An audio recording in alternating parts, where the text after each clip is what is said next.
Qual é o seu nome?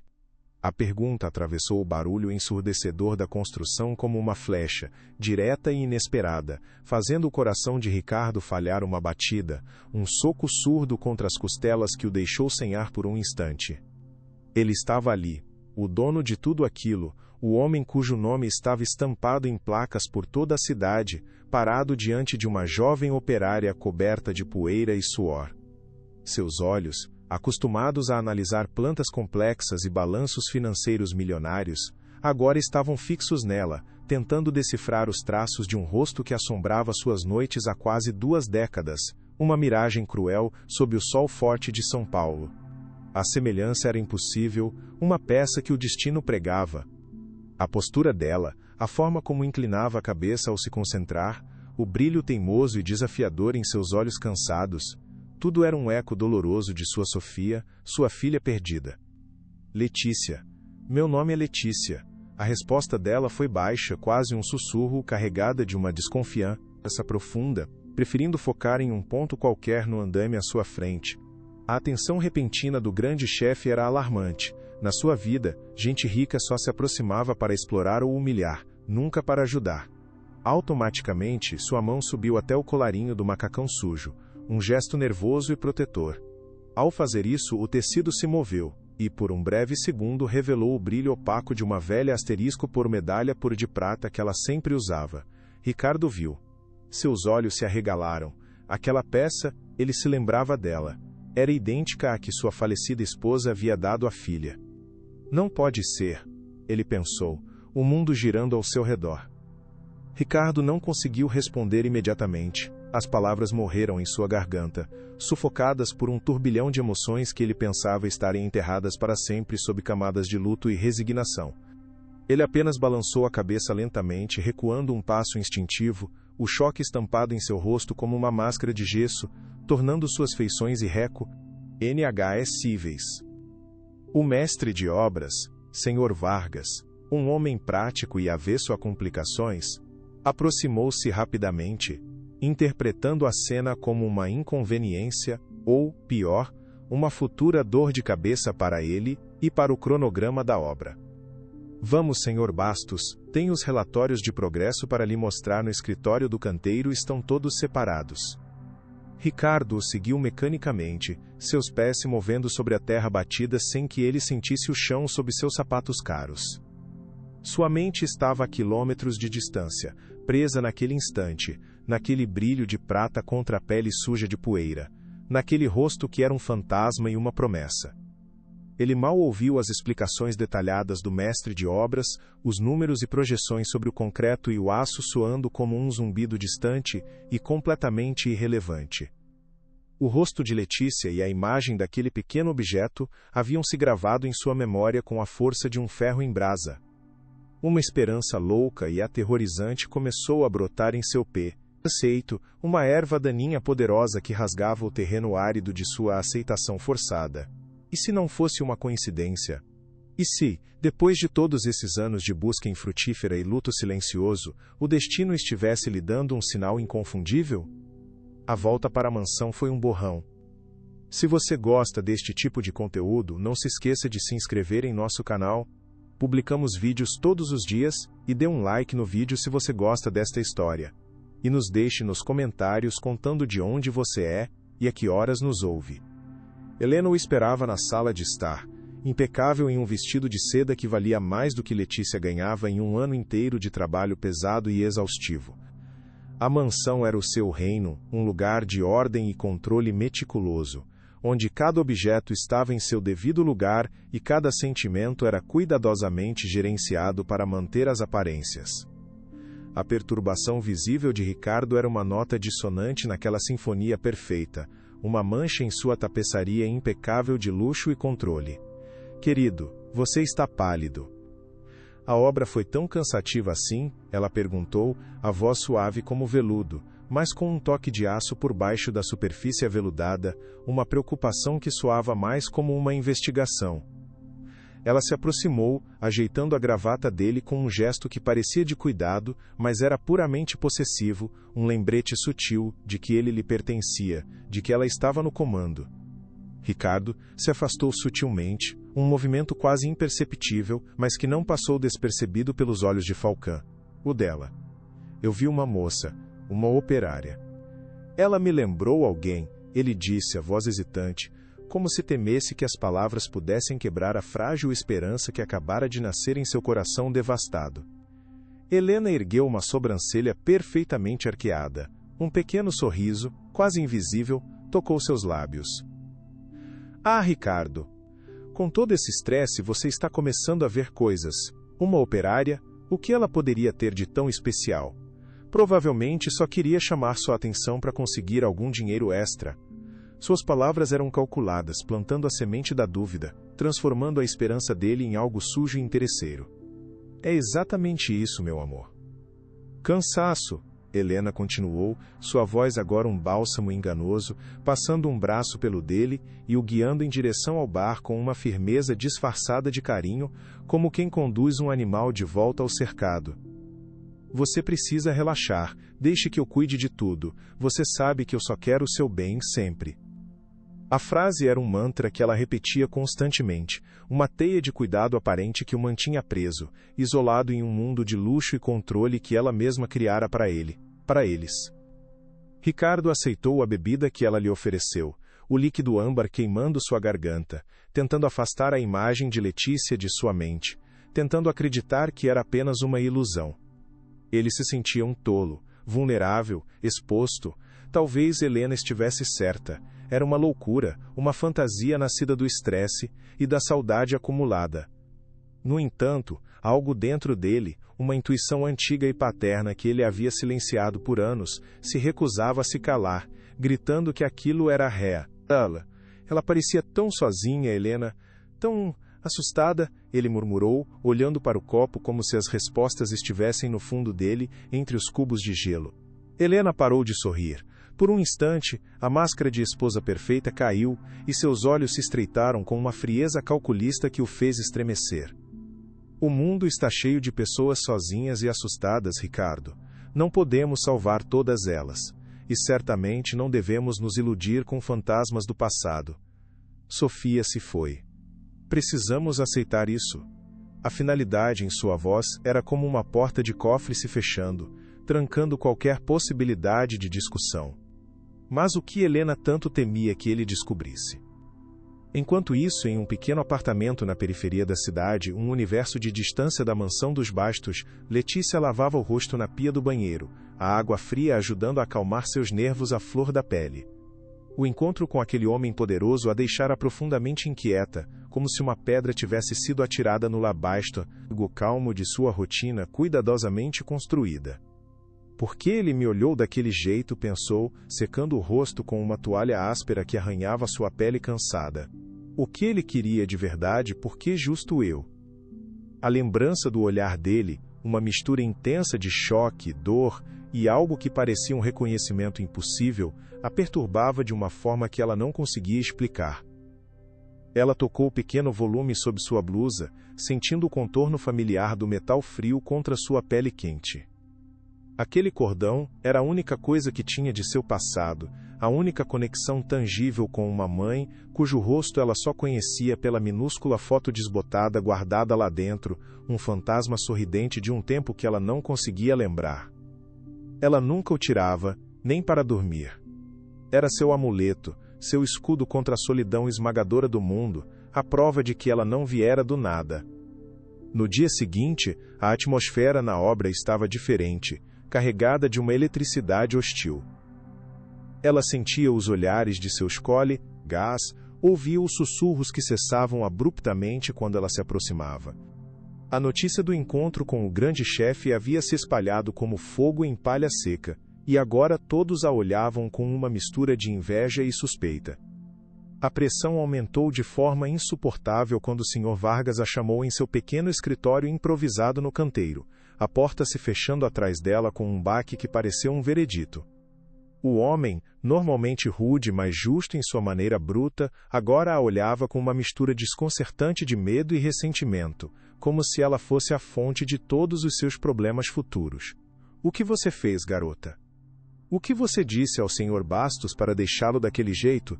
Ele perguntou, a voz tensa, quase um rosnado, as mãos sujas de cimento apertando a borda da mesa.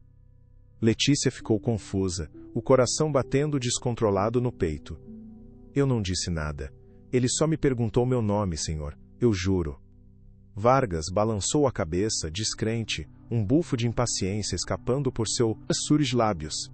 Gente como ele não fala com gente como nós sem um bom motivo. Você está me causando problemas sérios. O grande chefe ligou pessoalmente pedindo sua ficha de funcionário. Agora a diretoria está em cima de mim querendo saber o que está acontecendo. É melhor você não estar aprontando nada, ou eu mesmo te coloco na rua, entendeu bem? A ameaça pairou no ar, pesada e sufocante como a poeira de cimento do lado de fora.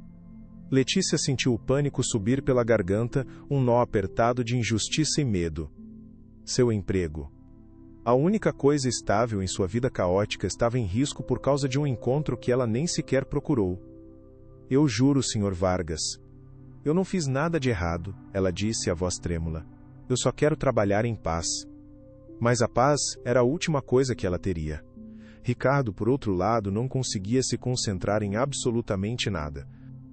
Em seu escritório luxuoso, com vista panorâmica da cidade que ele ajudou a construir, ele cancelou todas as suas reuniões importantes, para o desespero de sua secretária.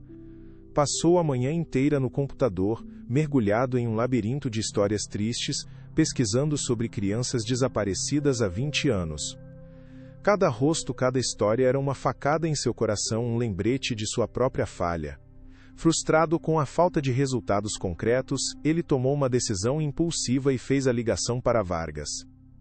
Quero a ficha completa da funcionária Letícia da Silva. Tudo, ele ordenou, a voz fria e autoritária, não deixando espaço para recusas ou questionamentos. Eu não me importo com a política da empresa ou com a privacidade. Eu sou a empresa, quero essas informações na minha mesa em 1 hora. Ele desligou, o coração acelerado pela adrenalina da transgressão. Pouco tempo depois, o envelope pardo chegou por um mensageiro. A ficha era dolorosamente escassa. Letícia da Silva, 22 anos, sem endereço fixo por muito tempo, vários lares temporários e orfanatos listados. Nenhuma filiação familiar. Órfã. A palavra o atingiu como um soco no estômago, tirando seu ar. 22 anos. A idade exata que Sofia teria hoje. Não havia nada que a ligasse diretamente a ele. Nenhuma prova concreta. Mas, crucialmente, também não havia nada que negasse. A ausência de um passado documentado era uma tela em branco, onde sua esperança desesperada podia pintar qualquer cenário. Helena, de seu próprio santuário na mansão, também estava agindo, mas com a precisão cirúrgica de quem está acostumado a mover as peças no tabuleiro da vida sem deixar impressões digitais. Sua conversa ao telefone era muito mais discreta, quase um sussurro venenoso. Eu quero que você descubra tudo sobre uma operária na nova obra da Bastos. O nome dela é Letícia, ela disse, a voz baixa e sibilante para seu investigador particular de confiança, um homem que resolvia seus problemas sujos há anos, apagando rastros e criando narrativas. Quero saber de onde ela veio, quem ela é, e, mais importante, por que meu marido desenvolveu um interesse súbito e obsessivo nela. Seja rápido e discreto. Não quero que ninguém saiba. Ela desligou e olhou pela janela, os olhos frios como gelo, observando o jardim perfeitamente cuidado que era um reflexo de sua vida. Ela sentia o perigo como um animal sente a mudança no tempo. O relatório chegou em seu tablet horas depois, muito mais completo que o de Rick Ardo. Destacava a idade dela e o fato de ter sido encontrada como uma criança abandonada, com cerca de 2 anos. Para Helena, era uma bandeira vermelha flamejante. A coincidência era grande demais para ser ignorada. Ela ampliou uma foto de Letícia que o investigador havia tirado de longe. A estrutura óssea, o formato dos olhos, a semelhança com a mãe de Sofia era inegável e aterrorizante. Um arrepio de pavor a percorreu. Não, não pode ser. Ela está morta, sussurrou para a sala vazia. O fantasma que ela pensava ter exorcizado para sempre estava de volta. A decisão de Ricardo foi tomada com uma urgência que ele não sentia há anos. Naquela mesma tarde, ele dirigiu seu próprio carro, dispensando o motorista, até o endereço de Letícia que constava na ficha. Era um prédio simples em um bairro operário, um mundo de distância de sua mansão. Ele estacionou do outro lado da rua e ficou observando, o coração batendo forte, uma mistura de ansiedade e esperança. O que ele iria dizer? Olá, eu acho que você pode ser minha filha desaparecida? Ele soaria como um louco. Estava prestes a ir embora quando a viu. Letícia estava descendo a rua caminhando com passos cansados. Ao vê-la ali, tão real e ao mesmo tempo tão parecida com um sonho, toda a dúvida de Ricardo se dissipou, substituída por uma certeza avassaladora. Ele saiu do carro. Letícia! Ele a chamou. Ela se virou, assustada com a presença dele ali em seu território, os olhos se arregalando de surpresa e medo. Ela imediatamente recuou um passo, o corpo tenso. O que o senhor quer? Como me encontrou aqui? Sua voz era defensiva, acusadora. Ricardo levantou as mãos em um gesto de paz. Por favor, não se assuste. Eu preciso falar com você.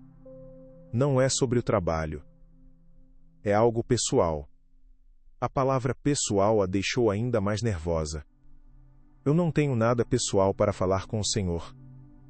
Por favor, me deixe em paz, ela disse, virando-se para ir embora. É sobre a sua mãe, ele disse, a frase saindo em um ímpeto de desespero. Aquilo a fez parar. Aquela frase a paralisou completamente, a mão já na maçaneta da porta do prédio. Lentamente, como se seus músculos estivessem lutando contra sua vontade, ela se virou para encará-lo, o rosto uma máscara de confusão e dor profunda. Minha mãe? O que o senhor sabe sobre a minha mãe? A pergunta era um fio de esperança e medo, a primeira fresta em sua armadura de desconfiança, construída ao longo de uma vida inteira de abandonos e falsas promessas. O ar entre eles ficou carregado de uma tensão quase elétrica. Ricardo sabia que estava em terreno perigoso, onde uma palavra errada poderia destruir tudo. Eu acho que a conheci. Há muito tempo, ele disse, escolhendo as palavras com cuidado, a voz embargada pela emoção. Eu vi o que você usa no pescoço. Aquele objeto de prata, tinha uma inscrição dentro, não tinha? Ele estava se arriscando, baseando-se em uma memória de 2 décadas. Letícia instintivamente levou a mão ao pescoço, o gesto protetor de quem guarde a seu único tesouro. Como ele poderia saber sobre a inscrição? Ninguém sabia. Era um segredo que ela guardava a 7 chaves. Quem é você? Ela sussurrou, o medo em sua voz dando lugar a uma curiosidade aterrorizante que ela não conseguia suprimir. Uma parte dela queria fugir, correr para longe daquele homem e de suas palavras perturbadoras, mas outra parte, mais forte e mais antiga, precisava desesperadamente de respostas, não importasse o quão dolorosas elas pudessem ser. O que ele poderia revelar sobre seu passado? Eu sou apenas alguém que perdeu algo muito precioso há muito tempo. E eu rezo para que você seja a resposta que eu procuro há anos, ele respondeu, a emoção finalmente quebrando sua compostura, os olhos brilhando com lágrimas não derramadas. Pela primeira vez, Letícia não viu nele um chefe intimidador. Ela viu um homem com uma dor profunda e antiga nos olhos, uma dor que de alguma forma inexplicável parecia um espelho da sua própria solidão avassaladora. Algo estava prestes a romper dentro dela, o muro que ela construiu ao redor de seu coração, tijolo por tijolo de decepção, começou a tremer em seus alicerces. Ela sentiu uma vertigem súbita, como se o chão sob seus pés estivesse se abrindo para revelar um novo mundo, um que poderia ser maravilhoso ou ainda mais terrível do que o que ela já conhecia. O silêncio que se seguiu não era vazio, foi preenchido por todas as perguntas não feitas, por todas as possibilidades que flutuavam entre eles na noite que caía. Seria ele a ave para o seu passado, ou apenas mais uma porta para um sofrimento ainda maior? A resposta para essa pergunta poderia mudar sua vida para sempre, para o bem ou para o mal, e o peso dessa escolha era quase insuportável. Eu não sei o que dizer, ela gaguejou, sentindo-se pequena e exposta sob o peso do olhar dele. Isso é impossível, mas era. Naquela noite, Helena não conseguiu dormir. O relatório do investigador estava aberto em seu tablet, a foto de Letícia parecendo zombar dela na escuridão do quarto luxuoso. O rosto da garota era uma assombração. Ela se levantou e foi até o cofre escondido atrás de uma pintura cara na parede da biblioteca. Com as mãos firmes, ela digitou a combinação e o abriu. Lá dentro, entre joias deslumbrantes e documentos importantes, havia uma pequena caixa de madeira escura. Ela a pegou e a levou para a mesa, o coração batendo forte. Dentro, em um forro de veludo desbotado, estavam os poucos pertences de Sofia encontrados após o suposto acidente. Um laço de cabelo rosa e um relatório de desaparecimento falso, declarando oficialmente o fim das buscas. Por anos, eles foram seu seguro. Agora, pareciam frágeis. Eu não vou voltar para o nada. Eu construí esta vida. É minha. Ela sibilou para a escuridão. Sua mente já estava trabalhando, tecendo uma nova e complexa rede de enganos. Ela contatou um jornalista de tabloide que lhe devia um grande favor. Tenho uma história para você, ela disse, a voz doce como mel, mas venenosa. Uma jovem operária tentando extorquir um empresário famoso, alegando ser sua filha perdida. Uma história de partir o coração, não acha? Ela forneceu o nome de Letícia e o local de trabalho. Ela garantiria que a primeira impressão que o mundo tivesse de Letícia fosse a de uma mentirosa. Letícia também não dormiu. As palavras de Ricardo sobre a sua mãe ecoavam em sua mente como um mantra. Era possível? Depois de uma vida se sentindo invisível, alguém poderia estar procurando por ela? Ela tirou o cordão de prata do pescoço, algo que raramente fazia. Com dedos trêmulos, abriu o pequeno fecho do pingente. Dentro, a foto minúscula e gasta de uma mulher sorridente estava de um lado. Do outro, quase apagada pelo tempo, estava a inscrição que Ricardo mencionou. Para minha pequena estrela. Com amor, mamãe. As lágrimas vieram sem controle, quentes e silencio, saculesas, lágrimas de uma solidão de 20 anos, e agora, de uma esperança aterrorizante. E se ele estivesse falando a verdade? A ideia era tão avassaladora quanto um sonho, mas os sonhos, como ela aprendeu, podiam se transformar em pesadelos. Com as mãos trêmulas, ela pegou o cartão que Ricardo lhe dera e discou o número. Era um risco monumental, mas a alternativa, viver para sempre com a dúvida, era ainda pior. Sou eu, Letícia, ela disse quando ele atendeu, a voz baixa. Eu quero ouvir o que o senhor tem a dizer. Houve um suspiro de alívio do outro lado da linha. Eles combinaram de se encontrar em um café simples no dia seguinte. Ao desligar, Letícia sentiu uma mistura de pavor e excitação. Pela primeira vez, ela estava abrindo uma porta para o seu passado, sem saber que monstros ou anjos poderiam sair de lá. O encontro no café foi tenso, o ar pesado com expectativas não ditas. Letícia chegou primeiro, escolhendo uma mesa no canto. Ricardo chegou logo depois, parecendo deslocado, ou em seu terno caro, naquele ambiente modesto. Ele se sentou e, depois de um silêncio desconfortável, começou a contar sua história. Falou de Sofia, sua filha, do dia em que ela desapareceu de um parque, da busca desesperada que se seguiu, da dor que nunca o abandonou. Ele descreveu a mãe dela, sua primeira esposa, com um amor e uma saudade que ainda eram palpáveis, e falou sobre um presente especial que ela havia dado à filha pouco antes do desaparecimento, um pequeno objeto de prata com uma inscrição secreta. A cada palavra, o coração de Letícia batia mais rápido. A história dele se encaixava perfeitamente nos fragmentos de seu próprio passado desconhecido, como peças de um quebra-cabeça que ela nunca soube que existia. Eu sei que parece loucura, disse Ricardo, a voz embargada. Mas quando eu vi você e depois, quando vi aquele cordão, eu senti. Eu sou seu pai, Letícia. Eu tenho certeza disso. A declaração ficou suspensa no ar entre eles, monumental e aterrorizante. Ela queria acreditar com cada fibra de seu ser, mas o medo era uma mordaça em sua garganta. O medo de que aquilo fosse apenas a mais cruel de todas as piadas do destino. Ela sentiu o mundo tremer sob seus pés. Como posso acreditar em você? Letícia finalmente perguntou, a voz um fio, quase um sussurro, frágil como vidro. Muitas pessoas me prometeram coisas a vida toda. Famílias que me acolheram e depois me devolveram como se eu fosse um objeto com defeito. Como sei que isso não é mais uma mentira, a maior de todas? A dor em sua voz era palpável, o eco de uma vida inteira de esperanças desfeitas. Ricardo assentiu lentamente, a compreensão em seu rosto. ele entendia sua desconfiança. Você não precisa acreditar em mim agora. Eu só peço uma chance de provar. Faremos um teste de DNA. Faremos o que for preciso. Eu só quero minha filha de volta. Eu preciso saber. Ele estendeu a mão sobre a mesa, um gesto hesitante, uma ponte frágil sobre o abismo de 20 anos que o separava. Letícia olhou para a mão dele, depois para seu rosto.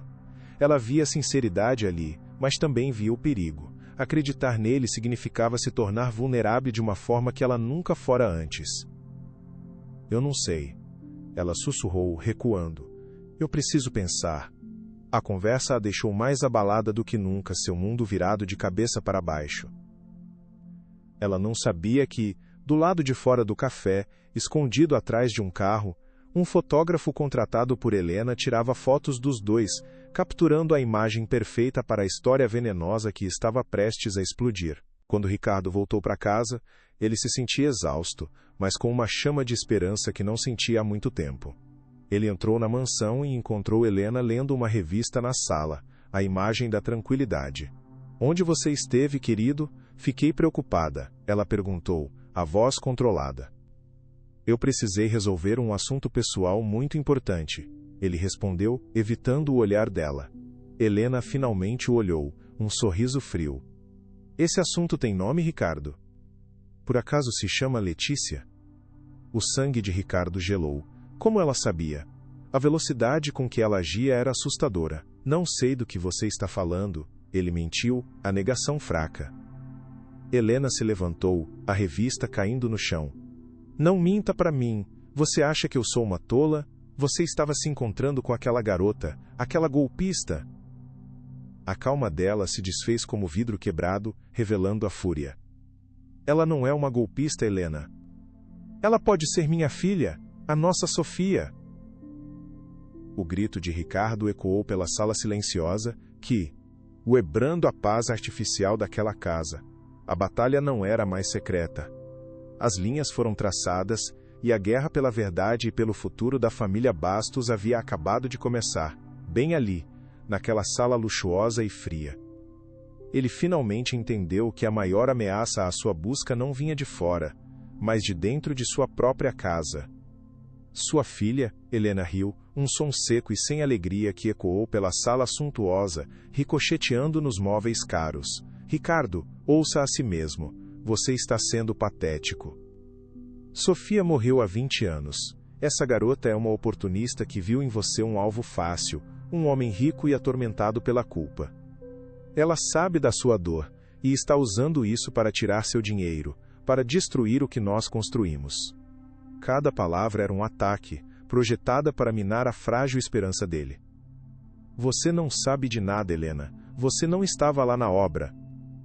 Você não viu os olhos dela, não viu o cordão que ela usa, o mesmo que a mãe dela lhe deu. Ricardo se sentia na defensiva, tentando proteger, algo que ainda nem tinha certeza se era real. Ah, o cordão, ela disse com desdém. Uma joia barata que ela provavelmente comprou em uma feira para te enganar. Acorde, Ricardo, antes que ela destrua tudo o que temos. Ela se aproximou dele, o rosto uma máscara de fúria controlada. Eu proíbo você de ver essa garota novamente. Pelo bem desta família. Pelo seu próprio bem. A ordem era clara, um ultimato. Mas algo havia mudado em Ricardo. A suspeita havia se tornado certeza. Você não me proíbe de nada, Helena. Esta é a minha vida. É o meu passado. E eu vou até o fim para descobrir a verdade, com ou sem você. Na manhã seguinte, a matéria do tabloide foi publicada online, espalhando-se como um vírus. A manchete era sensacionalista e cruel.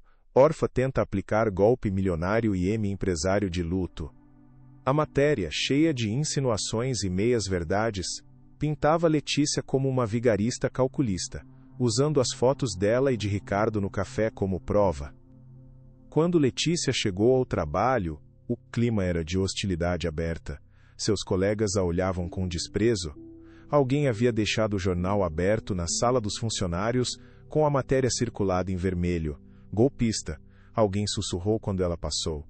Senhor Vargas a chamou imediatamente para seu escritório. Acabou, Letícia. Você está demitida. Recolha suas coisas e saia. Não quero esse tipo de escândalo na minha obra. Não houve espaço para explicações. Ela foi humilhada, julgada e condenada, sem direito a um julgamento. Com o coração em pedaços e as lágrimas queimando em seus olhos, ela pegou sua pequena mochila e saiu pelo portão da obra pela última vez, sentindo o peso do mundo desabar sobre seus ombros. Helena havia vencido a primeira batalha de forma esmagadora, e Letícia nem sequer sabia que estava em uma guerra. Sua pequena vida, que já era tão frágil, havia sido completamente destruída. Ricardo viu a notícia em seu celular enquanto tomava café, e sentiu uma onda de fúria que quase o cegou. Ele sabia, sem sombra de dúvida, que aquilo era obra de Helena. Era o estilo dela, rápido, cruel e pelas costas, usando o poder e o dinheiro para esmagar quem estivesse em seu caminho. Ele ligou para ela imediatamente, a voz tremendo de raiva. Fui eu sim, ela admitiu sem hesitação, a voz fria como aço sem remorso. Eu te avisei, Ricardo, eu disse que protegeria nossa família, nosso nome. Ela é um câncer, e eu o cortei antes que se espalhasse. Fiz o que você não teve a coragem de fazer. Ricardo não conseguia acreditar na crueldade dela. Você não protegeu ninguém. Você destruiu a vida de uma garota inocente. Você não tem ideia do que fez. Você é um monstro. Ele desligou o telefone sentindo-se impotente e sufocado pela raiva e pela culpa. Ele tentou ligar para Letícia, mas o telefone dela estava desligado. Desesperado, ele dirigiu como um louco até o apartamento dela, mas ela não estava lá. Ela havia desaparecido, engolida pela cidade, exatamente como Sofia 20 anos atrás. O desespero tomou conta de Ricardo. Mas desta vez, era diferente. Desta vez, ele não iria desistir. Ele não a perderia de novo. A crueldade de Helena não o havia derrotado. Pelo contrário, havia acendido um fogo dentro dele. Letícia vagou pelas ruas sem rumo, o celular desligado no bolso para não ver as mensagens de ódio. As palavras cruéis da manchete ecoavam em sua cabeça, cada uma como uma chicotada: golpista, oportunista, vigarista. Era assim que o mundo a via agora. A pequena e frágil chama de esperança que Ricardo havia acendido em seu coração foi brutalmente apagada, substituída pela vergonha e pela humilhação. Ela se sentou em um banco de praça, observando as pessoas passarem, alheias à sua dor. A solidão que sempre fora sua companheira agora parecia esmagadora. Ela pensou em simplesmente desaparecer. Mas então, sua mão, como sempre fazia em momentos de angústia, tocou o objeto de metal sob sua blusa. Ela o segurou com força, o metal frio ancorando-a na realidade caótica. Aquele objeto era a única prova de que ela não veio do nada. A inscrição, para minha pequena estrela, era a prova de que, um dia, alguém a amou. E ela não deixaria que ninguém, nem um jornal mentiroso, nem uma mulher rica e cruel, tirasse isso dela. Uma nova determinação, forjada no fogo da injustiça, começou a tomar forma. Eles a chamaram de mentirosa. Agora, ela iria provar a verdade. Não por Ricardo, não por dinheiro, mas por si mesma. E pela mãe que ela nunca conheceu. Ricardo encontrou o apartamento de Letícia mergulhado em um silêncio absoluto e opressor, a porta trancada servindo como uma barreira física para a torrente de desespero que subia por sua garganta. Ele bateu com os nós dos dedos até a pele ficar vermelha e dolorida, sua voz ecoando pelo corredor vazio enquanto gritava o nome dela, mas a única resposta era o som de seu próprio pânico. O gosto amargo do fracasso, idêntico ao que sentira 20 anos antes, invadiu sua boca. A história não estava apenas se repetindo, ela o estava caçando com uma crueldade calculada. Eu não posso perdê-la de novo de jeito nenhum, eu falhei uma vez, não posso falhar de novo, ele pensou, a testa pressionada contra a madeira fria da porta. A percepção e sua própria ingenuidade o atingiu com força. Ele havia subestimado Helena, tratando-a como uma adversária em um jogo quando, na verdade, ela era uma força de destruição. Com as mãos trêmulas, ele pegou o celular e discou o número de seu chefe de segurança, a voz saindo fria e mortal. Preciso que encontre uma moça. O nome dela é Letícia da Silva. Use todos os recursos, não me importa o custo. Apenas a encontre e a coloque sob proteção total imediatamente. principalmente proteja-a da minha esposa. A caçada pela verdade havia se tornado uma corrida contra o tempo e contra a maldade de Helena, e ele não mediria esforços para vencer. Enquanto Ricardo mobilizava seus recursos, Letícia se encolhia em um quarto minúsculo de um albergue anônimo na periferia, um lugar onde as paredes finas pareciam impregnadas pelo cheiro de desesperança. Cada rangido no corredor a fazia estremecer, imaginando que Helena a havia encontrado. As palavras cruéis do artigo dançavam em sua mente, repetindo-se em um ciclo torturante. Como eu pude ser tão tola? Como pude acreditar que merecia uma chance? Ela se perguntava, as lágrimas silenciosas molhando o travesseiro puído. Era um sentimento de aniquilação total, como se sua identidade tivesse sido roubada. Foi então que, ao se mover, sentiu um pequeno peso familiar e frio contra sua pele. Sua mão, quase por instinto, fechou-se em torno do objeto. Era a pequena asterisco Paraíba Guaravro de prata, a única herança tangível de um passado que lhe fora roubado. Com os dedos trêmulos, ela a abriu. Lá dentro, o rosto sorridente de sua mãe e a inscrição quase apagada, para minha pequena estrela, brilharam sob a luz fraca. Uma faísca de desafio se acendeu em meio ao desespero. Ela não era uma fraude, ela era a pequena estrela de alguém. E com essa afirmação, uma memória antiga e nebulosa emergiu. O rosto gentil de Elvira, a babá que cantava para ela dormir. Um nome. Uma pista. Engolindo o orgulho e o medo, ela pegou o celular e ligou para o único número que poderia ajudá-la, o de Ricardo. Ricardo atendeu ao primeiro toque, o alívio em sua voz era quase palpável, uma onda de calor em meio ao frio do desespero de Letícia. Eles se encontraram em um café discreto, um lugar impessoal onde poderiam se misturar à multidão. Ela parecia frágil, mas havia uma nova e feroz determinação em seu olhar. Ele ouviu em silêncio enquanto ela falava sobre Elvira, descrevendo as vagas lembranças de um cheiro de lavanda e de mãos gentis. Imediatamente, Ricardo acionou sua equipe de segurança, que localizou Elvira Medeiros em menos de 24 horas, vivendo em uma casa de repouso modesta. Eles foram até lá no dia seguinte. A senhora, frágil e encurvada pelo tempo, estava sentada perto de uma janela. Seus olhos se arregalaram ao ver Ricardo. Senhor Ricardo? É o senhor, depois de tantos anos. Ele se ajoelhou ao lado de sua cadeira de rodas. Elvira, preciso que se lembre. Você se lembra da minha filha, de Sofia? Os olhos da velha senhora se encheram de lágrimas. Sofia, minha pequia, pequena estrela, eu nunca nem por um dia a esqueci. Então, seu olhar se fixou em Letícia e sua respiração falhou. Meu Deus, é você. Você tem os olhos dela, os olhos da sua mãe. As lágrimas escorriam livremente enquanto Elvira, com a voz embargada pela culpa, finalmente contava a verdade. Não foi um sequestro no parque. A senhora Helena insistiu em levar Sofia sozinha. Quando voltou, estava histérica, mas suas roupas estavam impecáveis, apesar da tempestade.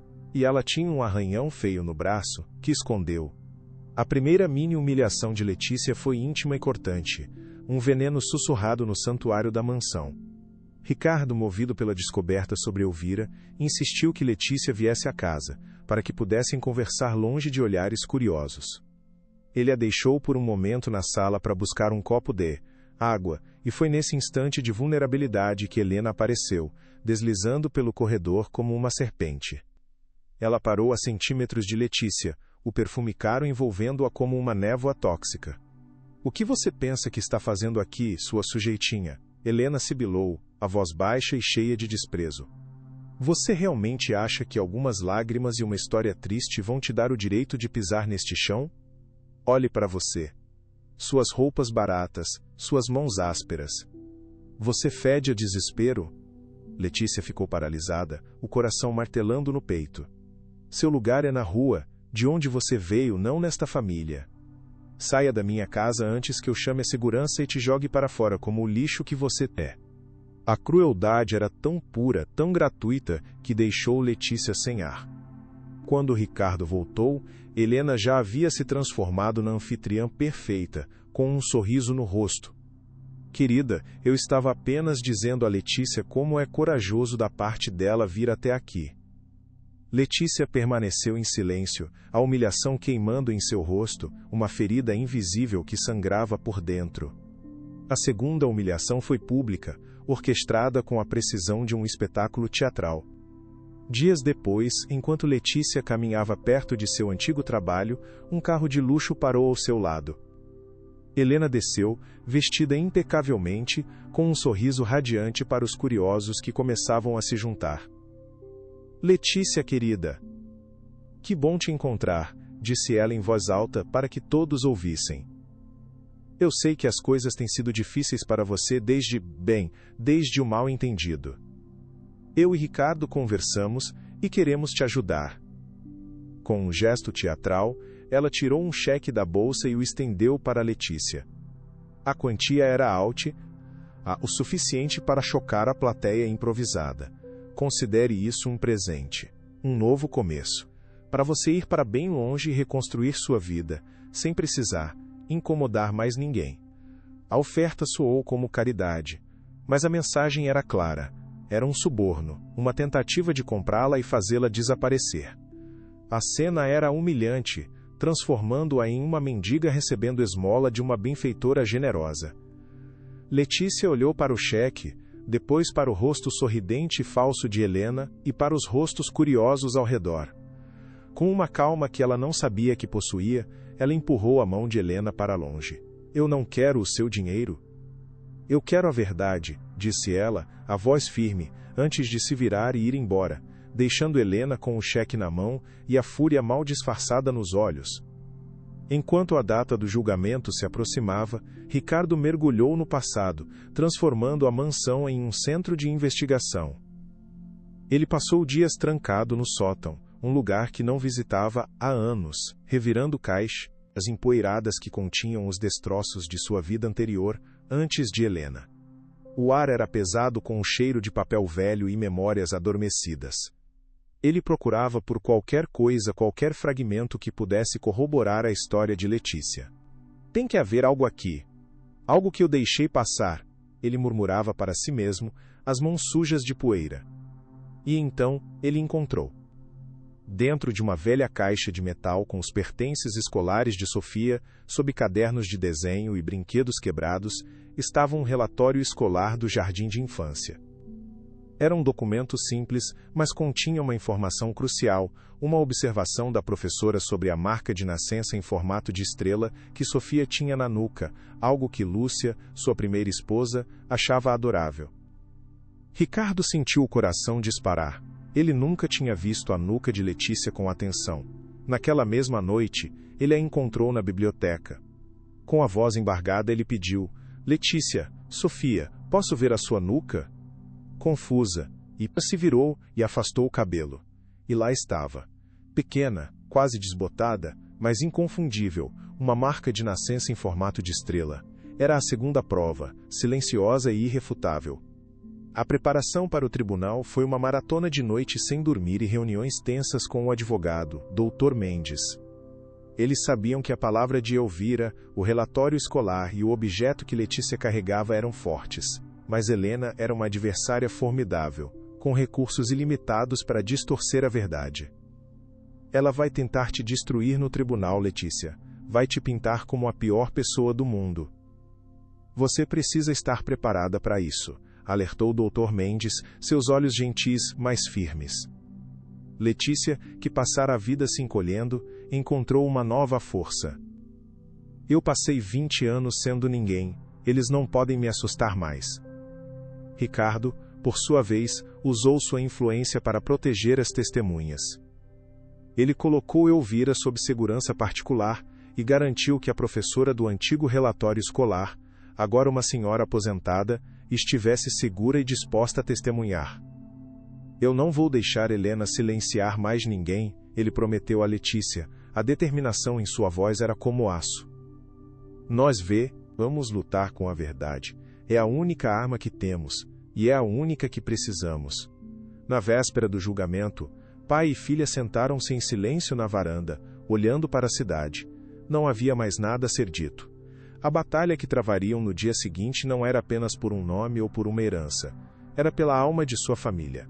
O mais forte está por vir. Fique até o final. O ar no fórum era pesado, denso com o cheiro de papel antigo, madeira polida e a tensão sufocante das vidas que seriam irrevogavelmente alteradas naquele dia. As paredes altas e o teto ornamentado pareciam observar o drama que se desenrolava lá embaixo com uma indiferença fria e monumental. Letícia sentiu o coração bater descontroladamente contra suas costelas, um tambor frenético em meio ao silêncio opressor da sala de audiências. Cada respiração era um esforço consciente, uma luta contra a náusea que subia por sua garganta. Ao seu lado, Ricardo estava pálido, mas seus olhos queimavam com uma determinação feroz. Ele segurava a mão dela com uma firmeza que era ao mesmo tempo uma fonte de força e um lembrete doloroso do quão frágil era a situação deles. Do outro lado da sala, Helena era a personificação da calma e do poder, impecável em um terninho de grife, conversando em voz baixa com seu advogado.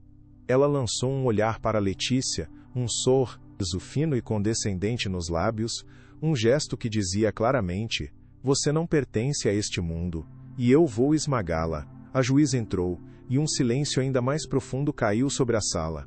A batalha final estava prestes a começar. Eu não posso falhar. Não depois de chegar tão longe, pensou Letícia, apertando a mão de Ricardo de volta, sentindo o peso de 20 anos de solidão sobre seus ombros. O advogado de Helena, Dr. Arantes, levantou-se com a confiança de um predador, movendo-se com uma elegância ensaiada. Sua voz calma e ressonante preencheu a sala, tecendo uma narrativa venenosa, construída para destruir a credibilidade de Letícia. Meritíssima, o que temos aqui não é uma disputa familiar, mas um caso claro e lamentável de fraude e extorsão. Uma tentativa descarada de se aproveitar da dor de um homem que perdeu sua única filha há 2 décadas. Ele gesticulava em direção a Letícia, não com raiva, mas com uma falsa piedade que era ainda mais insultuosa. Essa jovem Asenquinha, ora Letícia da Silva, com um passado de instabilidade, viu uma oportunidade de ouro. Ela pesquisou a tragédia da família Bastos e, com uma frieza calculista, inseriu-se na vida do meu cliente, manipulando sua dor para obter ganhos financeiros. Cada palavra era uma facada, distorcendo a verdade, transformando sua busca por identidade em um crime sórdido. Ricardo se mexeu na cadeira, o rosto vermelho de raiva, mas seu próprio advogado o acalmou. Nós temos testemunhas, Meritíssima, pessoas que ouvirão a senhorita Silva se gabando de seu plano. Temos provas de que ela investigou a fortuna do Sr. Bastos. O que pedimos é que a justiça prevaleça, e que esta farsa cruel seja encerrada. A sala murmurou, a semente da dúvida havia sido plantada. A primeira testemunha de Helena foi o Sr. Vargas, que subiu ao banco das testemunhas parecendo encolhido e desconfortável, os olhos evitando encontrar os de Letícia. Pressionado por Dr. Arantes, ele descreveu o comportamento dela na obra como extra, NHO e suspeito. Ela sempre foi muito quieta na dela, mas depois que o Sr. Bastos a notou, ela mudou. Parecia presunçosa. Como se já tivesse conseguido o que queria, ele disse, as palavras claramente ensaiadas, a verdade torcida para se encaixar na narrativa cruel. Letícia sentiu o estômago revirar. Em seguida, chamaram uma ex-colega de um dos lares temporários onde Letícia viveu, uma mulher com olhos gananciosos que claramente havia sido paga. Sim, eu me lembro bem dela, a mulher mentiu descaradamente. Letícia sempre dizia que um dia seria rica, que encontraria um homem velho e rico para sustentá-la. Ela falava em encontrar uma família rica que tivesse perdido uma filha para poder tomar o lugar dela. A mentira era tão absurda, tão cruel, que Letícia sentiu o ar faltar. Ela olhou para o júri e para a juíza e viu seus rostos se fechando, a suspeita se transformando em convicção. A teia de Helena era perfeita. A humilhação era pública, esmagadora. Ela estava sendo destruída. Eles realmente acreditam nisso? Como podem acreditar em algo tão monstruoso? Pensou, o desespero começando a corroer sua determinação. Então, chegou a vez de Helena. Ela caminhou até o banco das testemunhas, com a graça de uma atriz trágica, o rosto, uma máscara de sofrimento nobre. Ela enxugou uma lágrima falsa com um lenço de seda antes mesmo de começar a falar. Sua voz era suave, cheia de uma dor fabricada que era quase convincente. Eu amo meu marido mais do que a vida, ela começou, olhando para Ricardo com uma adoração ensaiada. Eu estive ao lado dele por quase 20 anos, ajudando-o a reconstruir sua vida depois da terrível perda de Sofia. Essa menina, ela disse, a voz quebrando no ponto exato para máximo efeito dramático, apareceu do nada, como um fantasma, para nos assombrar, para rasgar velhas feridas. Ela descreveu como Letícia havia perseguido Ricardo, como havia se insinuado em suas vidas pintando um quadro de vitimização. No início, eu tive pena dela. Ofereci-lhe dinheiro, um novo começo. Mas ela recusou. Ela não queria ajuda, ela queria tudo. O nome, a fortuna, o lugar de uma filha que está morta. O clímax de sua performance foi magistral. Ela olhou diretamente para a juíza, os olhos brilhando com lágrimas. Eu só quero proteger minha família, meritíssima. Proteger meu marido da crueldade de uma oportunista que não tem coração. A sala estava em silêncio, hipnotizada. A falsa resolução parecia completa. O caso parecia perdido. Algo estava prestes a romper. O advogado de Letícia, Dr. Mendes, um homem mais velho com um olhar calmo e perspicaz, levantou-se lentamente. Ele não demonstrou a mesma teatralidade do Dr. Arantes, sua força vinha de uma confiança silenciosa. A senhora Bastos pintou um quadro muito comovente, ele começou, a voz firme e clara, mas é um quadro pintado com as tintas da mentira. Ele se virou para a juíza. Meritíssima, gostaria de apresentar nossa primeira prova. Devido à saúde frágil da testemunha, seu depoimento foi gravado sob juramento. Com sua permissão, gostaria de exibi-lo. A juíza anuiu, as luzes da sala diminuíram e uma grande tela desceu do teto. A imagem que apareceu foi a de Elvira, a antiga babá, o rosto enrugado, mas os olhos lúcidos. Eu me lembro daquele dia como se fosse hoje. Elvira começou, a voz embargada. A senhora Helena insistiu em levar a pequena Sofia ao parque sozinha. Foi estranho, ela nunca fazia isso. Horas depois, ela voltou, em pânico, dizendo que Sofia havia sido levada. Elvira fez uma pausa, respirando fundo. Mas havia uma tempestade terrível naquela tarde. A senhora Helena voltou com os sapatos e o vestido perfeitamente limpos, sem um pingo de lama, e ela tinha um arranhão feio no braço. Ela o escondeu rapidamente e me proibiu de falar sobre isso. Na tela, Elvira começou a chorar. Eu tive medo. Carreguei essa culpa por 20 anos. O silêncio na sala de audiências era agora diferente. Não era mais o silêncio da convicção, mas o da dúvida crescente. Todos os olhares se voltaram para Helena. Pela primeira vez, uma pequena rachadura apareceu em sua fachada de porcelana. Uma veia pulsava em sua têmpora. Dr. Arantes se levantou para objetar, mas a juíza o silenciou com um gesto. Dr. Mendes não esperou. Chamo ao banco das testemunhas a minha cliente, Letícia da Silva.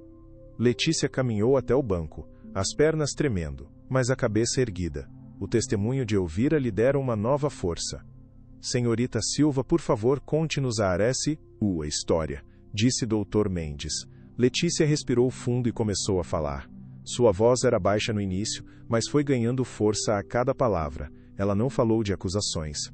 Ela falou de sua vida, do frio dos orfanatos, da fome, da sensação de não pertencer a lugar nenhum. Ela falou sobre ser escolhida por famílias, e depois devolvida. Eu não sabia quem eu era, de onde vinha, eu não tinha nada, exceto uma coisa. Ela fez uma pausa, a mão indo instintivamente para o pescoço. Uma lembrança. Algo que ninguém podia me tirar. O tribunal estava em absoluto silêncio, todos presos à sua história. Pela primeira vez eles não viam uma golpista, mas uma sobrevivente. Eles podem me chamar do que quiserem, mas não podem tirar minha história de mim, pensou ela, sentindo uma onda de coragem. E que lembrança é essa, senhorita Silva? Perguntou o Dr. Mendes, a voz suave guiando-a. Letícia tirou o cordão do pescoço, o gesto lento e deliberado. A corrente de prata, gasta pelo tempo, brilhou sob as luzes do tribunal. Isto, disse ela, a voz firme, segurando o pingente para que todos vissem. Esteve comigo desde que me lembro. Foi encontrado comigo quando eu era criança, a única conexão com um passado que eu não conhecia. Dr. Mendes se aproximou e pegou o objeto com cuidado. Ele se virou para a juíza. Meritíssima, gostaria que esta peça fosse registrada como prova. É uma velha asterisco para medalha para par de prata. O nome do objeto pairou no ar, carregado com o peso de 2 décadas de mistério. Dentro dela, há uma fotografia minúscula e desbotada. E uma inscrição. Ele entregou a peça ao oficial de justiça, que a levou até a mesa da juíza. Usando uma lupa, a juíza examinou o interior. Seu rosto, antes impassível, agora registrava uma expressão de profundo interesse. Ela leu a inscrição em voz alta para o tribunal. Para minha pequena estrela. Com amor, mamãe. Um suspiro coletivo percorreu a audiência. Ricardo fechou os olhos, as lágrimas finalmente escorrendo por seu rosto. Era a frase que sua PR e meira esposa sempre dizia. Era a prova que ele sentia em seu coração, agora materializada. Helena, por outro lado, ficou branca como um fantasma, os olhos fixos no pequeno objeto com ódio e pânico. Uma bela história, sem dúvida, interrompeu Dr. Arantes, tentando desesperadamente recuperar o controle, a voz pingando um sarcasmo forçado. Mas isso não prova absolutamente nada. Uma joia antiga, uma frase sentimental, qualquer um poderia ter fabricado isso. A objeção era desesperada, mas já era tarde demais. Dr. Mendes estava preparado. Eu concordo com o nobre colega. Sozinha, a peça é apenas um indício. É por isso que submetemos o objeto a um perito forense, especializado em datação de fotografias e metais. Ele chamou sua próxima testemunha, um homem de aparência acadêmica, que subiu ao banco com uma pasta cheia de documentos. O perito, sob juramento, explicou o processo detalhadamente. A fotografia dentro do pingente foi feita em papel fotográfico de um tipo que deixou de ser fabricado há mais de 25 anos. A análise da emulsão e do desbotamento é consistente com uma idade de aproximadamente 2 décadas, ele afirmou. Além disso, a inscrição foi feita com ferramentas manuais da época, e o desgaste do metal ao redor dela indica que foi manuseada e usada continuamente por muitos anos. A ciência estava confirmando o que o coração de Ricardo já sabia.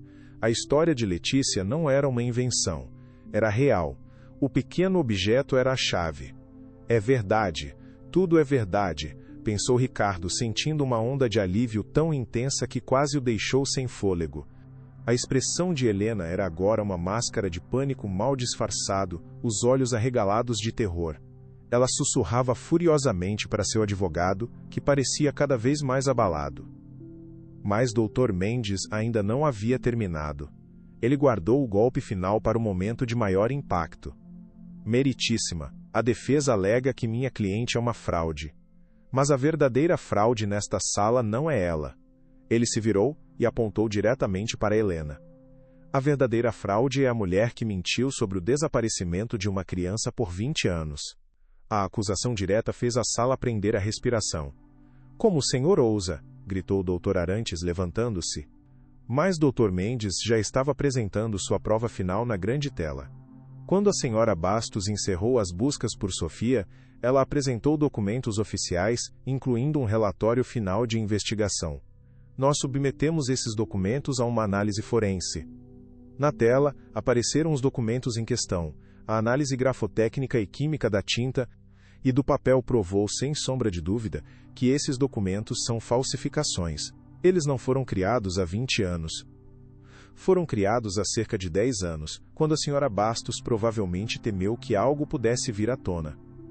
Ela forjou o fim da história para garantir que a verdade nunca fosse descoberta. A revelação caiu como uma bomba no tribunal. Foi o golpe de misericórdia. Helena se levantou de um salto, o rosto contorcido em uma máscara de fúria pura, toda a sua elegância evaporando. Mentira. É tudo uma mentira, ela gritou, a voz estridente e descontrolada apontando um dedo trêmulo para Letícia. Essa garota é uma víbora, ela veio para roubar o que é meu. Eu construí essa vida, eu sacrifiquei tudo por ele, ela berrou, virando-se para Ricardo, os olhos injetados de ódio. E você? Seu tolo sentimental. Caindo na história dessa ninguém, ela deveria ter desaparecido para sempre naquele orfanato imundo para onde eu a levei.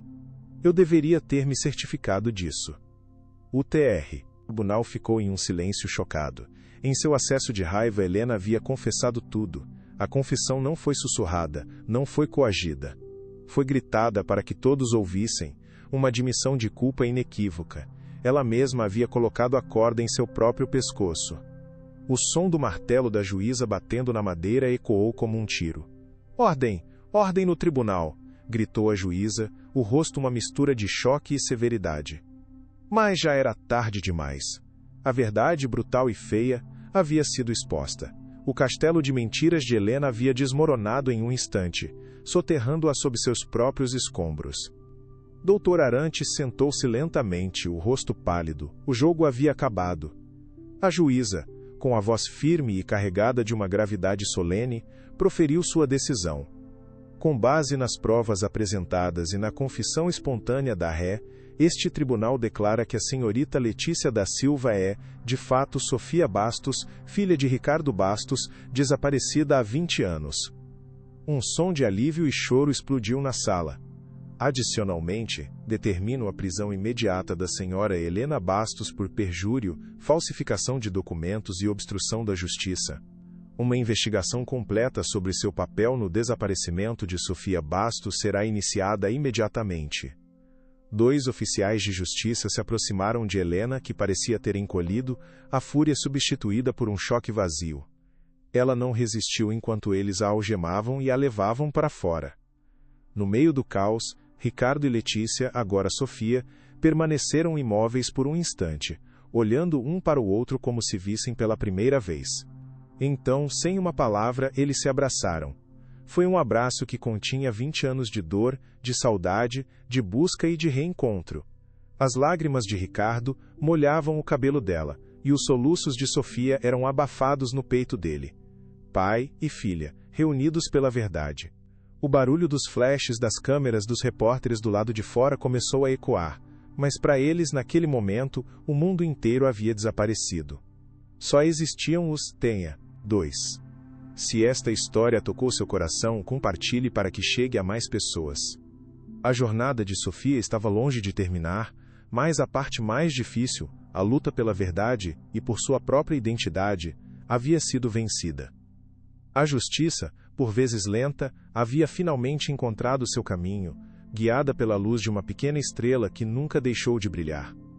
O som do martelo da juíza ainda ecoava em seus ouvidos, não como um fim, mas como um começo.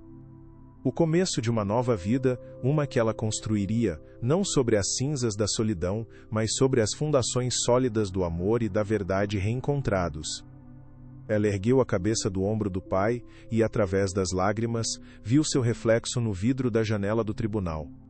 Pela primeira vez na vida, ela não viu uma órfã, uma estranha, uma golpista.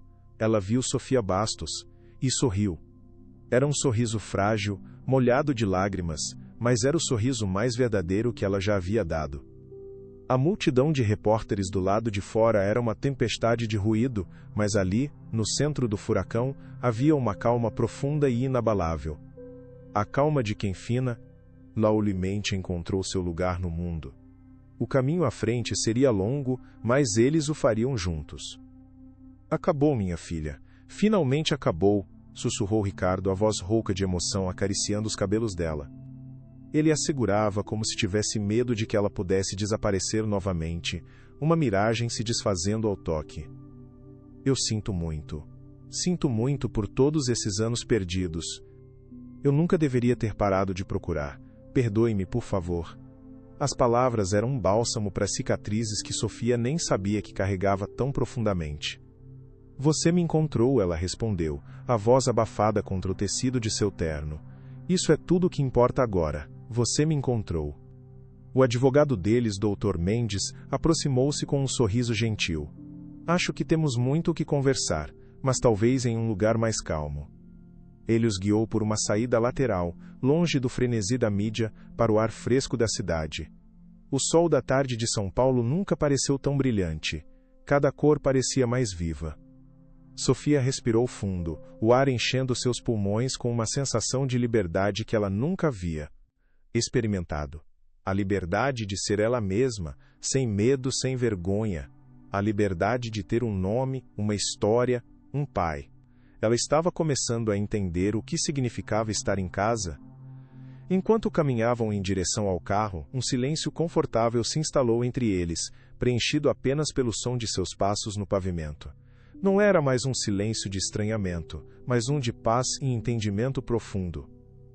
Eu nunca soube quem era a mulher na foto, ela disse baixinho. Eu costumava conversar com ela à noite, nos orfanatos, inventando histórias sobre como ela era. Ricardo parou de andar e se virou para ela, o rosto cheio de uma ternura dolorosa. O nome dela era Lúcia, e ela teria te amado mais do que tudo neste mundo. Você tem o sorriso dela, e a força dela. Ele tirou a carteira do bolso e, de dentro de um compartimento secreto, pegou uma foto antiga e gasta. Era a mesma mulher da pequena foto, Lúcia, sorrindo para a câmera, os olhos cheios de vida. Entregando a foto a Sofia, ele Seiichi completou o círculo. O fantasma sorridente de seu passado agora tinha um nome, uma história. E através dos olhos de seu pai, ela começaria a conhecê-la. O pequeno pedaço de papel era mais valioso que toda a fortuna que Helena tentara proteger. Era a chave para a outra metade de sua alma, uma peça que finalmente se encaixava no quebra-cabeça de sua identidade. Ela era linda, sussurrou Sofia, traçando o contorno do rosto de sua mãe na fotografia com a ponta do dedo. A semelhança era inegável, uma conexão visual que transcendia o tempo e a separação, um elo que nem a mais cruel das mentiras conseguiu quebrar. Ricardo assentiu, a garganta apertada pela emoção. Ela era a pessoa mais gentil e corajosa que eu já conheci. Quando você nasceu, ela disse que você era a nossa pequena estrela, a luz que iluminaria nossas vidas. Ela estava certa. Mesmo quando eu pensei que sua luz havia se apagado, você ainda estava brilhando em algum lugar esperando para ser encontrada. A poesia em suas palavras. Essa era crua e sincera. Sofia sentiu uma nova onda de emoção, mas desta vez não era tristeza ou dor. Era um sentimento de pertencimento, profundo e avassalador. Ela não era mais um acidente, um erro, um fardo. Ela era a estrela de alguém, a luz de alguém. E essa percepção mudou tudo. A história de sua vida não começava mais com o abandono. Começava ali, com o amor de uma mãe e a busca de um pai. Obrigada, ela disse, a voz cheia de uma gratidão que as palavras mal podiam expressar. Obrigada por não desistir. A viagem de volta para a mansão foi surreal. O mesmo lugar que antes representava um mundo de riqueza e poder inacessíveis, agora era para ser seu lar. Ao passarem pelos portões imponentes, Sofia sentiu um calafrio. As memórias do controle de Helena ainda pairavam no ar como um veneno. Ricardo pareceu sentir sua hesitação. Nós não precisamos ficar aqui se você não quiser, ele disse gentilmente. Nós podemos ir para qualquer lugar. Construir uma nova casa, um novo começo. Esta S.A. tem muitas sombras. Sofia olhou para a fachada da mansão. Ela pensou por um momento. Não, ela disse, a voz surpreendentemente firme. As sombras só têm poder quando temos medo delas. Esta também é a casa da minha mãe. É a minha casa. Nós não vamos fugir. Nós vamos enchê-la de luz novamente. Havia uma força em suas palavras que surpreendeu a ambos.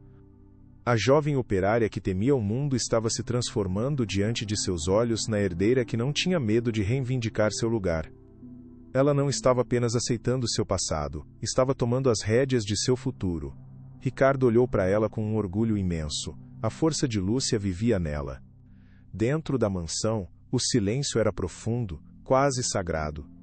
A presença opressiva de Helena havia desaparecido, deixando para trás um vácuo que era ao mesmo tempo triste e libertador. Ricardo levou Sofia até a biblioteca, uma sala que ele raramente usava. Em uma prateleira empoeirada, ele encontrou o que procurava, um velho álbum de fotos de capa de couro. Eu guardei isso, ele disse, a voz baixa. Helena queria jogar tudo fora, apagar qualquer vestígio dela, mas eu não consegui.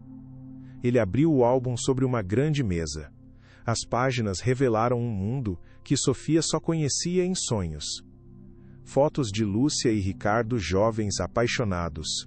Fotos de Lúcia grávida. E então, as fotos dela. Um bebê de olhos grandes, envolto em um cobertor rosa. Uma menina de 1 ano, dando seus primeiros passos vacilantes no jardim. Cada imagem era um pedaço de sua vida roubada, agora devolvido a ela. As lágrimas escorriam pelo rosto de Sofia enquanto ela tocava as fotos, conectando-se com a criança que ela fora. Não era mais apenas uma história contada, era sua história, real, tangível. O vazio em seu peito, que a acompanhara por toda a vida, começou a ser preenchido, foto por foto, memória por memória. Eu me lembro deste dia, disse Ricardo, a voz embargada, apontando para uma foto de Sofia, com cerca de 2 anos, sentada em seus ombros, rindo. Você estava obcecada por borboletas. Nós passamos a tarde inteira correndo pelo jardim, tentando pegar uma. Sua risada ecoava por todo lugar. A memória era vívida, um flash de felicidade pura. Sofia olhou para a foto e, por um instante, pôde quase sentir o sol em sua pele, ouvir a risada de seu pai. Era uma memória fantasma, um eco fraco em sua mente, mas estava lá. A semente de seu passado não havia morrido, estava apenas adormecida. Eles passaram horas ali, virando as páginas, com Ricardo contando a história por trás de cada foto. Ele falou sobre as comidas favoritas de Lúcia, sobre as músicas que ela cantava para Sofia dormir. Para Sofia, era como beber água depois de uma vida inteira de sede. Por que ela fez isso? Por que Helena fez tudo isso? Sofia perguntou finalmente. Ricardo suspirou. Ciúmes. Insegurança. Medo de nunca ser suficiente. Ela queria apagar Lúcia, apagar você, para que pudesse ter tudo para si. Mas o amor verdadeiro não pode ser apagado, Sofia. Ele apenas espera. A noite caiu, e as luzes da mansão foram acesas, mas a luz mais brilhante vinha de dentro da biblioteca.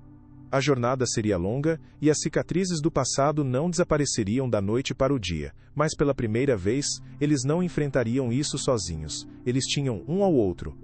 Eu acho que estou com fome, disse Sofia de repente, quebrando o silêncio. A declaração era tão simples, tão mundana, que ambos riram. Foi uma risada genuína, libertadora, um som que pareceu limpar o ar de todas as sombras remanescentes. Ricardo se levantou, o rosto iluminado por um propósito renovado. Bem, isso é ótimo, porque eu lembro que você adorava o macarrão da sua mãe com molho de tomate. Eu não sou um grande cozinheiro, mas acho que posso tentar me lembrar da receita. A ideia de seu pai, o poderoso empresário Ricardo Bastos, tentando cozinhar para ela, era incrivelmente tocante. Eu adoraria isso, disse ela, o coração cheio de um calor que nenhuma refeição fria de orfanato jamais lhe dera. Enquanto caminhavam para a cozinha, um lugar que Sofia nunca imaginou que entraria, ela sentiu uma sensação de normalidade pela primeira vez em sua vida. Não era sobre a mansão, era sobre o simples ato de um pai cozinhando para sua filha. O macarrão ficou um pouco cozido demais e o molho um pouco salgado, mas para Sofia foi a melhor refeição de sua vida, um banquete para a alma. Eles comeram na grande mesa da cozinha, em um silêncio confortável. Cada garfada era mole do que apenas comida, era um ato de comunhão, de reconstrução familiar. Depois do jantar, eles se sentaram na varanda, olhando para as luzes da cidade. A mesma cidade que fora palco de sua solidão e invisibilidade agora parecia um tapete de joias estendido a seus pés. Eu quero voltar a estudar, disse Sofia, decisão se formando em sua mente. Eu sempre quis ser arquiteta. Quero construir coisas. Lugares seguros para as pessoas. Lares de verdade, onde ninguém se sinta perdido. Ricardo a ouvia, o orgulho em seus olhos era evidente. Você será a melhor arquiteta que este mundo já viu, ele disse, a voz cheia de convicção. A construtora Bastos terá uma nova estrela em breve. Não era uma promessa de nepotismo, mas um reconhecimento de seu potencial. A mesma força que a fez sobreviver a 20 anos de adversidade agora seria usada para construir futuros. Ela olhou para as estrelas no céu, sentindo uma conexão com sua mãe. Mais tarde naquela noite, em seu novo quarto, um espaço grande e impessoal que ela logo transformaria em seu santuário, Sofia pegou seu celular pela primeira vez em dias. Havia centenas de mensagens, a maioria de ódio, resquícios da campanha de difamação de Helena. Ela as apagou uma por uma, sem ler, um ato de purificação. Aquela pessoa, a golpista Letícia, não existia mais. Ela era Sofia, e seu futuro não seria definido pelas mentiras de o Porchkuber ou outras pessoas. No meio das mensagens havia uma de um número desconhecido. Parabéns, a verdade sempre vence. Assinado, um velho amigo do seu pai. Ela não sabia quem era, mas a mensagem a fez sorrir. Ela não estava mais sozinha. Ela se deitou na cama macia, o cansaço do dia finalmente a alcançando. Pela primeira vez em sua vida, ela se sentiu completamente segura. Não havia portas para trancar, nem medo de ser mandada embora na manhã seguinte. Ela estava em casa. Antes de adormecer, sua mão encontrou o cordão em seu pescoço. Ela o segurou com força. O pequeno objeto de prata não era mais apenas uma lembrança de um passado perdido. Era um farol que a guiara através da tempestade, uma promessa de amor que finalmente se cumprira. Os meses que se seguiram foram uma dança delicada de redescoberta, um processo lento de tecer novamente os fios de uma relação que havia sido brutalmente cortada. Ricardo e Sofia, agora inseparáveis, aprenderam a navegar no vasto oceano de 20 anos perdidos, não com pressa, mas com a paciência de quem reconstrói um mosaico. Eles passavam horas conversando, às vezes sobre trivialidades, outras mergulhando nas profundezas de suas dores. Ricardo mostrava fotos antigas de Lúcia. Sua mãe, ela encheria esta casa de flores, ele disse certa vez. Sofia ouvia atentamente, absorvendo cada detalhe. Em troca, ela falava sobre a vida no orfanato, não para acusar, mas para que ele entendesse os vazios que carregava. Às vezes, eu só queria alguém para segurar minha mão quando eu tinha medo do escuro, pai, ela confessou. Naquele momento, Ricardo pegou a mão dela e a segurou com força, como se pudesse, com aquele gesto, voltar no tempo e afastar todos os medos. Eles estavam, finalmente, aprendendo a ser pai e filha, um dia de cada vez. A ferida ainda existia, mas o amor começava a cicatrizá-la. Era um processo doloroso, mas necessário para a reconstrução de suas vidas. Com a reconexão, veio a necessidade de transformar o espaço físico que o cercava, exorcizando os fantasmas da mansão. A casa, antes um mausoléu de frieza sob o domínio de Helena, precisava respirar novamente. Esta casa precisa de vida, pai. Precisa de risadas ecoando pelos corredores, não de sussurros, Sofia declarou um dia, com um rolo de pintura na mão. Ricardo concordou, o coração transbordando de felicidade. Juntos, eles repintaram as paredes com cores quentes e vibrantes, substituindo a paleta fria por tons de amarelo, laranja e azul. Eles se livraram dos móveis minimalistas, trocando-os por sofás grandes e macios e estantes cheias de livros e fotografias. Cada mudança, cada novo quadro, cada vaso de flores frescas, era um ato de reivindicação, uma declaração de que aquele espaço não pertencia mais à dor, mas sim ao recomeço. A antiga sala de jantar formal foi transformada em uma sala de música, onde um piano antigo que pertencera a Lúcia voltou a ser tocado. A mansão estava, finalmente, se transformando em um lar de verdade, um santuário para a família que eles estavam reconstruindo, um tijolo de amor de cada vez. A notícia sobre o julgamento e a verdadeira identidade de Sofia se espalhou como um incêndio, transformando-a de uma pária social em uma heroína relutante. Cartas e mensagens chegavam todos os dias, de pessoas de todo o Brasil, compartilhando suas próprias histórias de perda e reencontro. Sofia lia cada uma delas, o coração apertado pela empatia. Ela entendia a dor da invisibilidade. Foi em uma dessas tardes, enquanto lia a carta de uma jovem que acabara de sair de um orfanato, sem ter para onde ir, que uma ideia começou a tomar forma. Eu não posso ignorar isso, pensou ela. Cada história é um eco da minha. Naquela noite ela procurou Ricardo. Pai, nós temos tanto. Temos mais do que precisamos, disse, os olhos brilhando com um propósito. Não podemos simplesmente viver nossas vidas como se nada tivesse acontecido. Minha história, ela precisa significar algo mais. Ela precisa ajudar outras pessoas. Ricardo a ouviu com atenção, O orgulho em seu rosto era palpável. "O que você tem em mente, minha filha?" ele perguntou. "Eu quero criar uma fundação", ela respondeu, a voz firme. "Um lugar que ajude jovens como eu. Que lhes dê um futuro."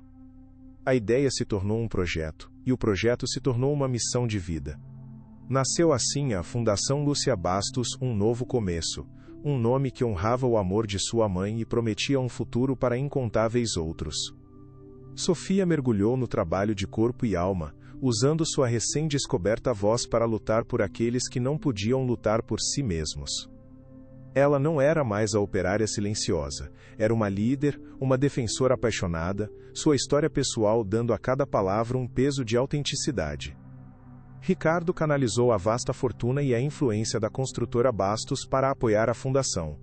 Pai e filha trabalhavam lado a lado, suas reuniões de negócios muitas vezes se transformando em longas conversas sobre a vida.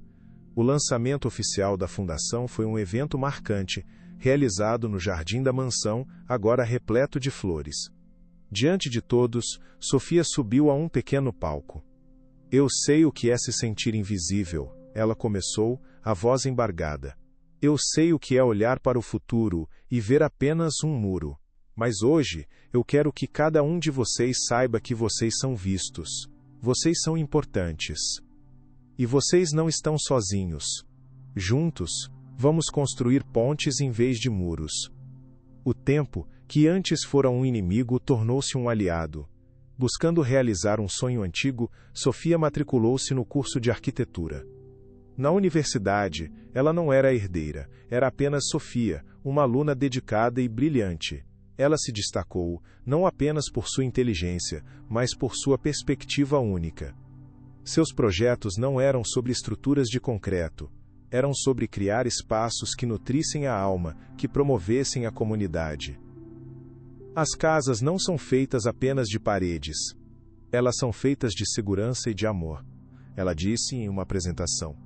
Ela passava noites em claro, desenhando projetos para moradias sociais e abrigos, canalizando sua própria experiência de falta de um lar em cada linha que traçava.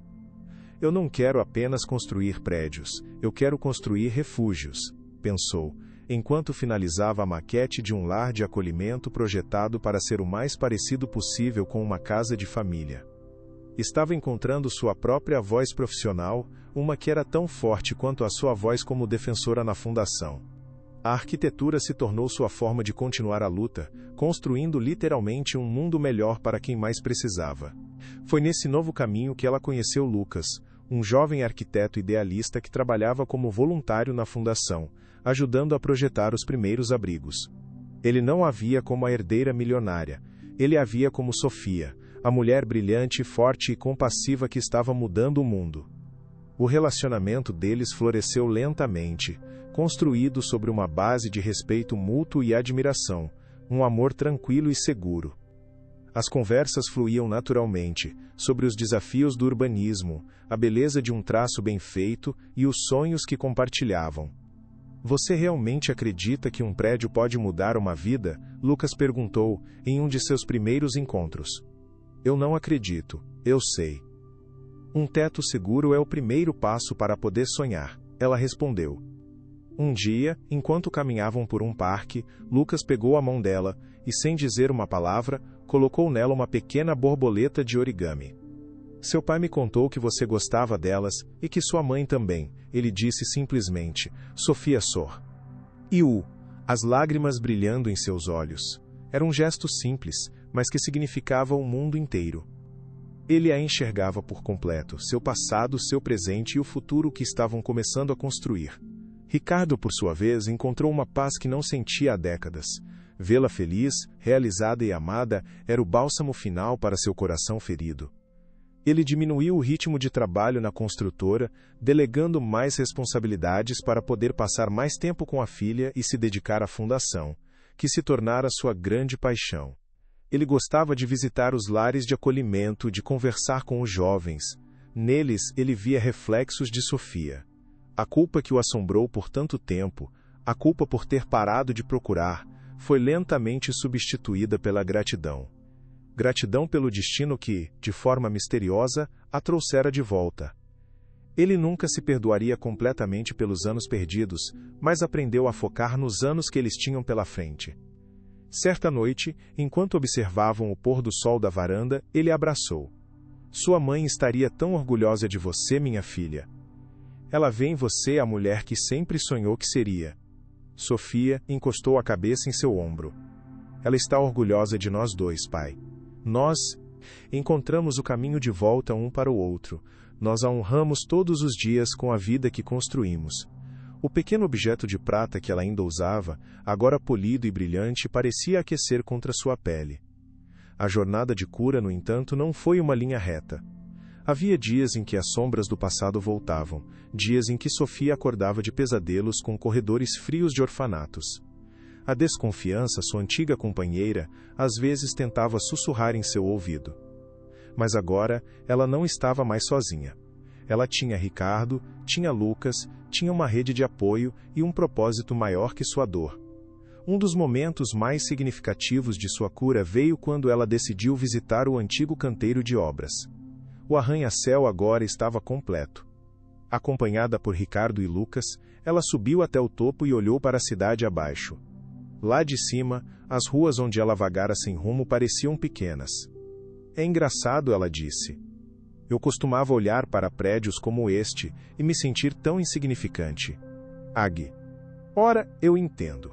Eles são construídos por pessoas, pessoas com histórias, com sonhos, com dores, como eu. Naquele momento, ela não sentiu mais a raiva ou a humilhação daquele tempo. Sentiu apenas gratidão pela jornada. Acho que estou pronta, pensou com uma certeza tranquila, estou pronta para construir o meu próprio futuro, a partir do alicerce mais forte de todos, o amor. A antiga mansão, palco de mentiras, transformou-se em um farol de esperança, o centro pulsante de atividades da fundação. Os jantares silenciosos de Helena foram substituídos por noites de pizza e risadas com os jovens dos programas de mentoria. Os salões onde a alta sociedade se reunia para fofocar agora abrigavam workshops de arte e aulas de reforço. Sofia, com seu conhecimento de arquitetura, redesenhou partes da casa para torná-la mais acolhedora, criando uma biblioteca comunitária e um estúdio de música. Ricardo observava a transformação com um sorriso constante. Ele via a alma de Lúcia, sua esposa, ida em cada canto da casa, multiplicada na alegria de cada criança que encontrava ali um porto seguro. Esta casa finalmente tem uma alma. A alma que Helena tentou sufocar, ele pensou um dia, enquanto via Sofia ensinando uma menina a desenhar na antiga sala de estar. A história da família Bastos não era mais uma tragédia sobre perda. Tornou-se uma história de redenção, de segundas chances e do poder do amor para curar as feridas mais profundas. A ausência de Lúcia ainda era sentida, uma saudade suave, mas sua presença também era mais forte do que nunca, viva no sorriso de Sofia. 5 anos depois. O sol da manhã iluminava o rosto de Sofia Bastos enquanto ela cortava a fita inaugural de seu primeiro grande projeto como arquiteta, o conjunto habitacional Recomeçar. Não era um condomínio de luxo, mas um complexo de moradias sociais, projetado com dignidade, beleza e um profundo senso de comunidade. Era a materialização de seu sonho. Famílias, muitas com jovens que haviam passado pelo sistema de acolhimento, recebiam as chaves de suas novas casas, os rostos iluminados por lágrimas de alegria. Você não nos deu apenas uma casa. Você nos deu dignidade, disse uma mãe, abraçando Sofia com força. Ricardo estava ao seu lado, os cabelos agora mais grisalhos, mas os olhos mais brilhantes do que nunca. Ele segurava a mão dela com orgulho, o mesmo gesto que usara no tribunal, mas agora para compartilhar a alegria. Lucas a abraçou, sussurrando: "Você conseguiu. Você construiu um futuro, meu amor." A vida que ela construíra era sólida, real e cheia de um amor que se multiplicava e se espalhava pela comunidade que ela ajudara a erguer. Olhando para as crianças correndo no parquinho que ela mesma projetou, Sofia sentiu uma plenitude avassaladora. Enquanto observava uma mãe e seus filhos entrarem em seu novo apartamento, rindo e planejando onde colocar os móveis, Sofia sentiu o triunfo daquele momento. Cada janela daquele conjunto habitacional representava uma vida que agora tinha um lugar seguro para florescer. Ela se lembrou das noites insones, das dúvidas e dos desafios, mas tudo valera a pena. Aquele projeto não era apenas concreto e tijolos, era a manifestação física de sua própria jornada de cura, uma promessa cumprida a si mesma e a todos os outros que se sentiam perdidos. Conseguimos, mãe. Nós construímos algo que dura, ela pensou, sentindo uma paz profunda que nenhuma riqueza material poderia comprar. A vitória não era apenas sua. Era de Ricardo, que aprendeu a transformar sua culpa em ação. Era de Lucas, que acreditou em seu sonho. E era, acima de tudo, de Lúcia, cujo amor havia sido a semente de tudo. A comunidade que se formava ali, na sua frente, era o legado vivo de sua família, uma prova de que, mesmo das ruínas, era possível construir algo belo, forte e duradouro. Era o som da esperança, ecoando pelas paredes recém-pintadas. Em meio à celebração, Sofia instintivamente tocou o pequeno talismã de prata em seu pescoço. Aquele objeto que um dia fora a única âncora em um mar de incertezas, o único elo com um passado roubado, agora era um lembrete constante de sua jornada. Ele a lembrava de onde ela viera e, mais importante, de quem ela se tornara. Ela não era mais definida pela sua perda, mas pela sua capacidade de construir, de amar e de criar novos começos. A verdade, ela aprendeu, não apenas encontra seu caminho, ela ilumina o caminho para os outros, transformando as cicatrizes do passado nos alicerces de um futuro mais justo e compassivo. A verdade sempre acha seu caminho, mesmo que esteja bem escondida sob camadas de mentiras e de tempo, esperando pacientemente pelo momento certo para florescer e trazer a cura. A pequena estrela que por tanto tempo brilhou sozinha na escuridão, agora fazia parte de uma nova e vasta constelação de esperança, uma luz que nunca mais se apagaria, guiando outros para casa.